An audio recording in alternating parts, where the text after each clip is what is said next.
After an entire lifetime of being abused and being blamed for everything that goes wrong in the dysfunctional family, the scapegoat finally says no more and walks away.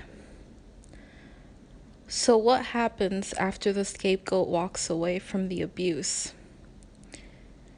This has been documented by many. The scapegoat begins their journey of healing, self-discovery, and begins experiencing the best life they've ever known. A life free of abuse. They've established boundaries, asserted themselves when necessary, and created a family of choice where respect is a priority above all else. But what we don't know is what happens to the abusers that the scapegoat left behind. What happens to the dynamic of the dysfunctional narcissistic family when the appointed family trash can walks away? There is a huge gaping hole left in the family that creates a huge disturbance for everybody else. What happens after the scapegoat walks away has not been well documented, and the rest of this is only speculation. When the scapegoat says no more and walks away from the abuse, the abusers are left with their world in complete disorder, as if a 9.8 earthquake just hit and there is nothing but destruction for miles. Everything is destroyed because the truth came out. The appointed family trash can walked away, so the abusers have nowhere to throw their garbage away. They have to deal with the destruction one way or another and make some changes whether they want to or not. They are forced to deal with the aftermath of the earthquake, and the problems in the family become much harder to deny. Sure, they can continue to blame it on the scapegoat, but when something new happens and the scapegoat is nowhere to be found, it gets harder and harder to blame them. This is usually when a new scapegoat gets appointed. Sometimes, even the enabler becomes the scapegoat. This new scapegoat now has all the blame for anything that goes wrong put upon them. And because they've been shielded until now, they don't know how to handle all this additional abuse. Sometimes this new scapegoat begins to wake up to the truth of the family and seeks therapy or distances themselves for sanity's sake. Sometimes the new scapegoat reaches out to the old scapegoat to convince them to return to the narcissistic family, just so they can be spared. To the narcissistic family, no one or nothing is above the family unit. The family must stay together no matter how miserable everyone is. Each family member must stay loyal, uphold their role, and keep pretending that everything is just perfect and that they are all lucky to have each other. But with the scapegoat gone, that makes it much harder to carry on these lies.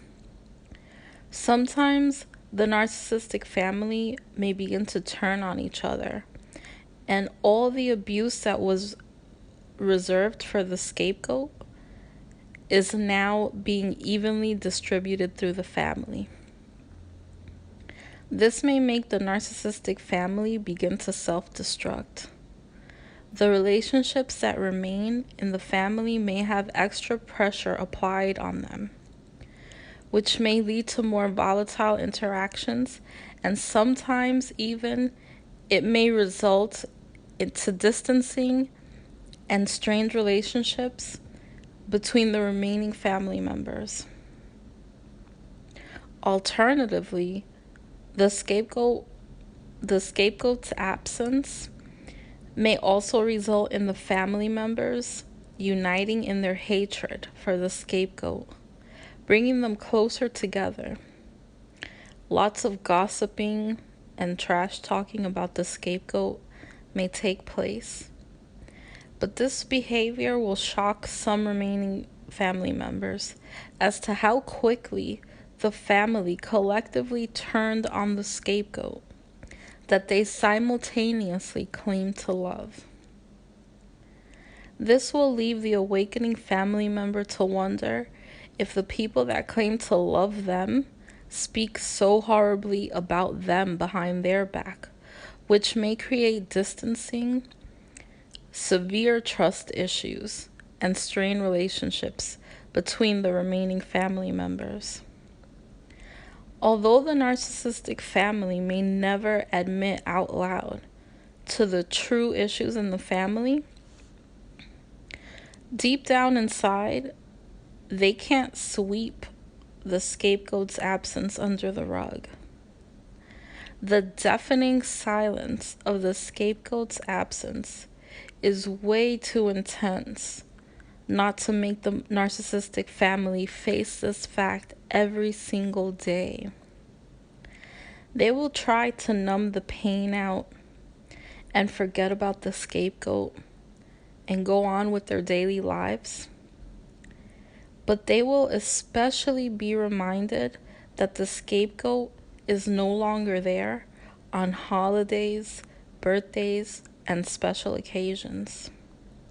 The narcissist may have personality disorders, but even they are not brain dead enough not to be severely affected by the absence of the scapegoat.